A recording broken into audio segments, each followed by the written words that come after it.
नमस्कार साथियों, मेरा नाम है नितिन और आप देख रहे हैं मेरा यूट्यूब चैनल बहुजन क्रांति स्टेटस। साथियों, महाराष्ट्र के मुंबई में धारावी जगह पर आज आज़ाद समाज पार्टी के राष्ट्रीय अध्यक्ष एडवोकेट चंद्रशेखर आज़ाद जी पहुंचे और उन्होंने धारावी में रहने वाले लोगों को न्याय दिलाने के लिए आज एक महारैली का आयोजन किया और उस महारैली को संबोधित किया। तो आइए आपको सुनाते हैं चंद्रशेखर आज़ाद जी ने अपने संबोधन में क्या कहा है और वीडियो को आगे भी शेयर कर दें। धन्यवाद। जो लोग चाहते हैं कि बच जाए वो एक हाथ खड़ा करो, जो लोग चाहते हैं कि जमीन उनके पास रहे वो दोनों हाथ खड़ा करो। ये तमाशबीन लोग हैं जो इधर खड़े, जो लोग हाथ नहीं उठा सकते वो लड़ लेंगे क्या? मैं तो तुम्हें चेक कर रहा हूं कि तुम लड़ सकते हो। दोनों हाथ उठा जोर से ऐसे। हाथ जगाने पड़ते हैं ना, सोए हुए लोगों को जगाना पड़ता है, तब होती बात। देखो मेरी बात गौर करो। मैं धन्यवाद देता हूं यहाँ के एडमिनिस्ट्रेशन का, पुलिस के लोगों का भी, जिन्होंने हमें परमिशन दी कि हम अपनी बात यहाँ रखते और उनकी बात को बल मिले। देखो मैं आपको वापस लेके चलता हूं जब 14 अगस्त को देश गुलाम था। कब? 14 अगस्त 1947।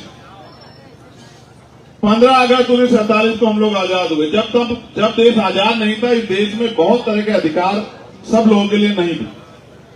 लोगों को रहने के लिए जमीन नहीं थी, अच्छे घर नहीं थे, व्यापार करने की आजादी नहीं थी, अच्छी पढ़ाई के अवसर नहीं थे, तमाम तरह की परेशानियां थी, बिजनेस नहीं कर सकते थे, बहुत बड़े बड़े और जो अवसर है वो उनके पास नहीं थे। लेकिन फिर देश आजाद हुआ 15 अगस्त को, लेकिन ज्यादा कुछ नहीं बदला।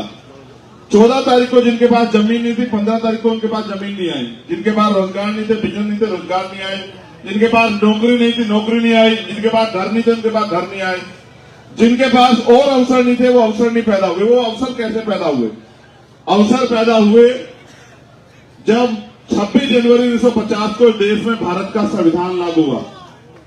जब संविधान लागू हुआ, वो संविधान इस बात की गारंटी देता है कि भारत में रहने वाले हर एक व्यक्ति को रोटी, कपड़ा, मकान और आगे बढ़ने के अवसर की समता, समानता, बंधुत्व, भाईचारा, उसकी तरक्की, ये सुनिश्चित करने के लिए लोकतंत्र आया कि जनता चुनेगी कि कैसी सरकार बनेगी। और सरकार जो जनता द्वारा चुने गए नुमाइंदे, वो जिन पे अधिकार नहीं थे, जिन पे अवसर नहीं थे, जिन पे साधन नहीं थे, संसाधन नहीं थे, वो उनको दिलाने का काम करेंगे। फिर करीब से समझो और करीब से समझाता हूं।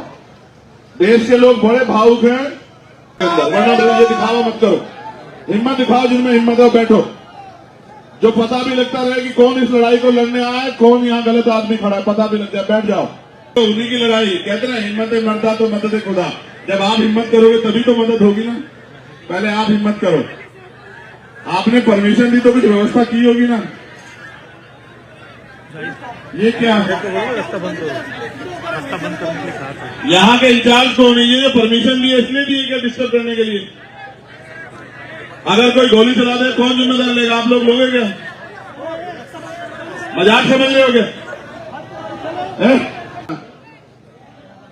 ज्यादा डिस्टर्ब करोगे तो इनको लेके पैदल उधर की तरफ को चल दूंगा, सड़क की तरफ को। याद रखना, ज्यादा देर इंतजार नहीं करूंगा।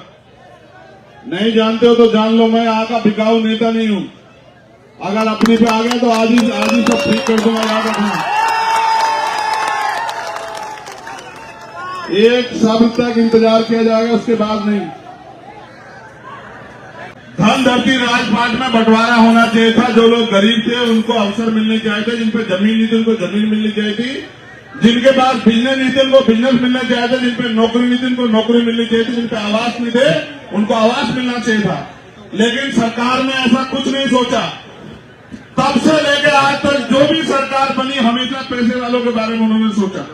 वो पैसे वालों के बड़े बड़े लोन माफ करती है, पैसे वालों को जमीन देती है, बड़े बड़े फैक्ट्री वालों को जमीन देती है और गरीबों की जमीन को छीनने का काम करती है।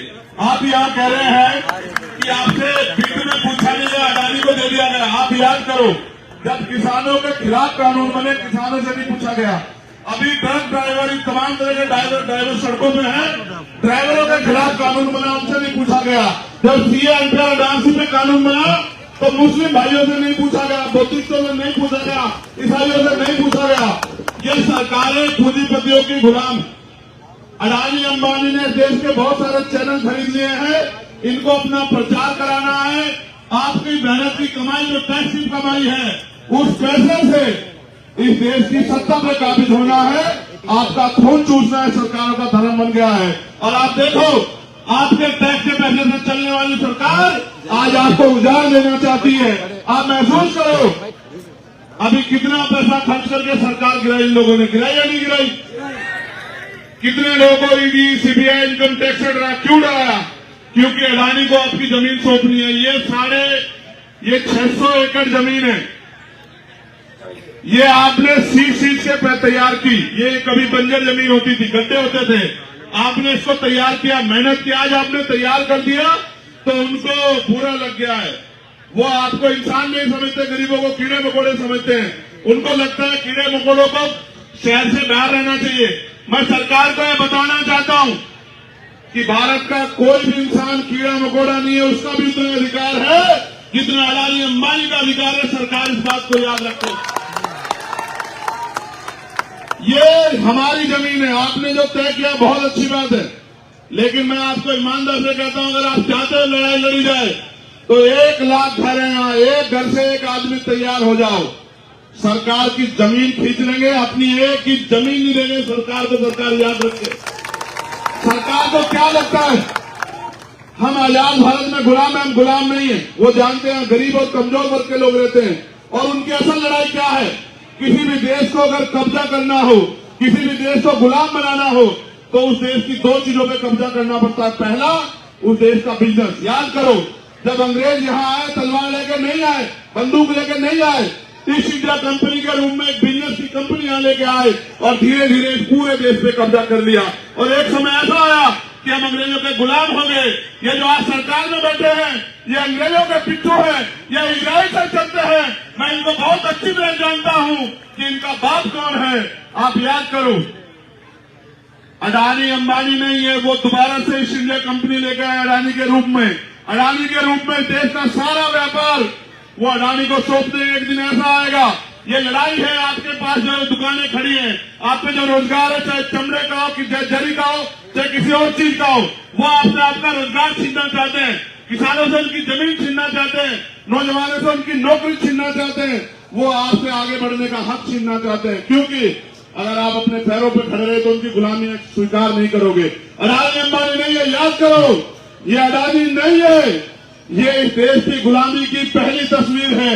एक दिन ऐसा आएगा, आपकी सारी दुकानें, क्योंकि जीएसटी लग गई है, आपकी सारी दुकानें बंद हो जाएगी और आपकी दुकानों की जगह बड़े बड़े शॉपिंग मॉल बनेंगे। सुई से लेके और गाड़ी तक उस शॉपिंग मॉल में बिकेगी।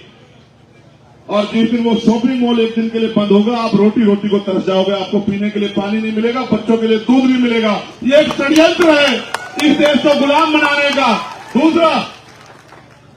दूसरा तरीका यह है देश को कब्जा करने का कि उस देश की सेना पे कब्जा कर लो।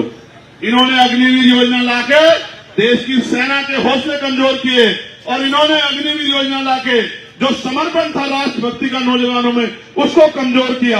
ये चाहते हैं कि सेना में इनकी विचारधारा के लोग रहें, जो इस सेना के जरिए और बिजनेस पे कब्जा करके इस देश के करोड़ों शोषितों, वंचितों, कमजोरों को, मजलूमों को गुलामों जैसा जीवन जीने के लिए मजबूर करें। मगर ये भूल गए कि जब फिरौन पैदा होते हैं तो हजरत मूसा भी पैदा होते हैं। ये लोग भूल गए। इनको नहीं पता है कि ये बाबा साहब अम्बेडकर का देश है। इनको नहीं पता है ये फूले साहू का देश है, ये महाराज शिवाजी का देश है। इनको नहीं पता है हम अपने मरते मिट जाएंगे, अपने खून के एक बूंद चुका देंगे, अपनी जमीन का एक ही हिस्सा अडानी को, सरकार को दे देंगे। ये मेरा ऐलान है। और याद रखना, मैं फिर आपसे कह रहा हूं, देखो ईवीएम के जरिए सत्ता में आ रहे हैं। ईवीएम को में छेड़खानी करने के लिए नेताओं को, अधिकारियों को तमाम तरह की चीजों को खरीदना पड़ता है। उसके लिए पैसा चाहिए। पैसा कहां से आएगा? पैसा आएगा आपकी जमीन छीन के, पैसा आएगा आपका कारोबार छीन के, पैसा आएगा आपके मेहनत की कमाई को लूट खसोट के पैसा आएगा। उस पैसे के जरिए राज करना चाहते हैं। बहुजन समाज से जुड़ी ऐसी ही खबर पाने के लिए वीडियो को लाइक, कमेंट, शेयर और चैनल को सब्सक्राइब जरूर कर लें और बेल आइकन दबाना ना भूलें ताकि आपको नोटिफिकेशन मिल सके।